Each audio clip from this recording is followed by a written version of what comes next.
You know, so many of us recite Surah Al-Kawthar in our prayers. And it makes sense. It's the shortest chapter in the Quran, just 3 little verses.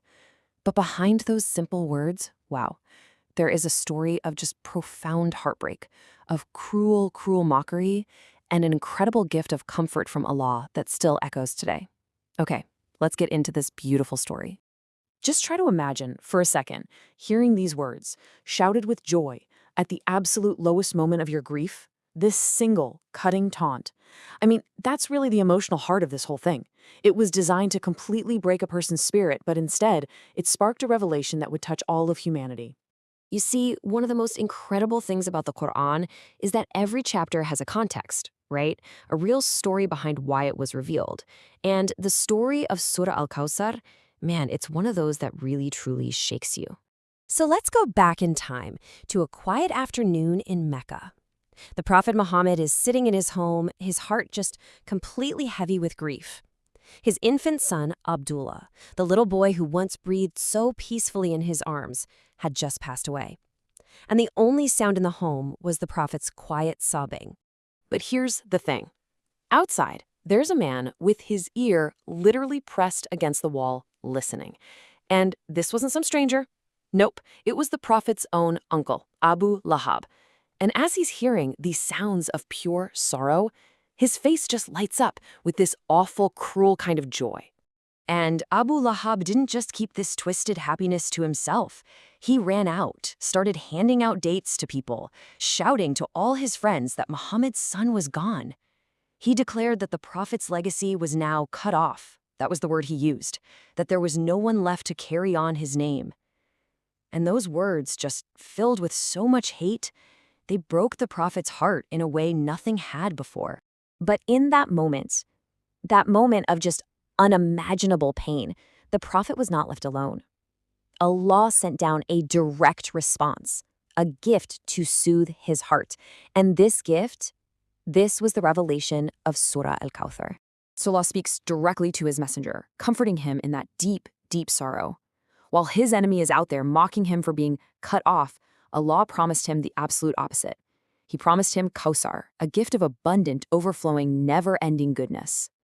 It's amazing, isn't it? This tiny little chapter packs so much meaning into it.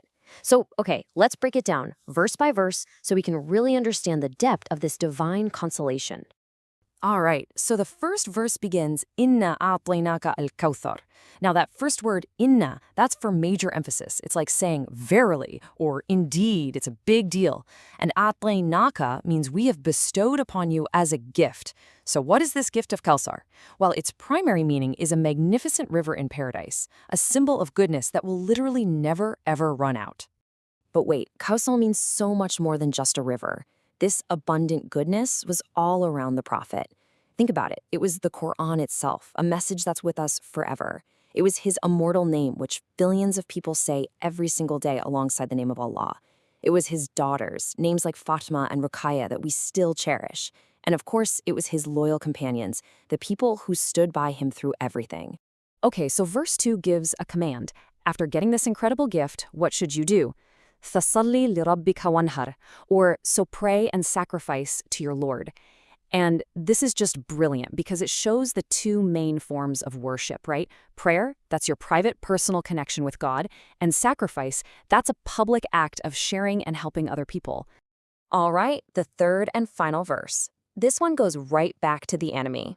It starts with the word shaniya, and understanding this word is absolutely key. This isn't just simple dislike. It's an intense, irrational hatred. It's an enmity that makes a person lose all reason and all basic humanity, just like Abu Lahab did when he celebrated the death of a child. Now, just to offer a modern perspective on this idea of shania, the source material for this explainer actually draws a parallel. It suggests that the actions of Israel, particularly when it comes to the killing of children and the elderly, could be seen as an example of this kind of intense enmity, where reason and humanity are lost. And this brings us to the final, powerful twist in the last verse. It's just incredible. Allah takes the very word Abu Lahab used as an insult, cut off, and turns it right back on him, showing everyone who is truly disconnected from all that is good. The verse ends, is truly the one who is cut off. I mean, just think about that reversal of fates. The Prophet's name is honored by billions. His legacy of teachings is alive and thriving. But Abu Lahab? His legacy, his roots, all of it, completely destroyed. His name is only remembered as a warning, a symbol of enmity. The very thing he wished upon the Prophet became his own fate. So you see, this is way more than just a story from history. It's a profound lesson. And the real question for us is, how can we bring the wisdom of this incredible chapter into our own lives, right here, today? Well, it starts by recognizing the mistakes of the past and really embracing the comfort that's being offered in the present. This surah is basically a guide for our own character and our actions. So here are the big takeaways. First, we have to protect ourselves from the ignorance of Abu Lahab, that toxic idea that a legacy only comes from sons or that daughters are some kind of burden. And second, when we see someone who is grieving, we have to be there for them, not with impatience, but with simple, quiet comfort, just as Allah comforted his messenger in 3 perfect verses. So what is Kawthar for us? It's not some distant river in paradise we have to wait for. It is here, right now. It's our health, our families, our homes, even our free time. It's every single blessing we so often take for granted. You know, while some people are waking up in hospital queues or grieving lost loved ones, we have been given abundance. So as we finish up here, I'll leave you with this one thought to reflect on. Instead of being discouraged by all the little inconveniences of life, just take a moment and count your blessings. What is the abundant, overflowing goodness, the Kawthar that you have been gifted in your own life?